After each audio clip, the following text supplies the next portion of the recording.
Ja.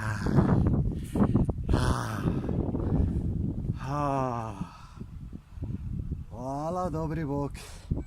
Hvala vam, da ste tako gostoljubni in pustili odprto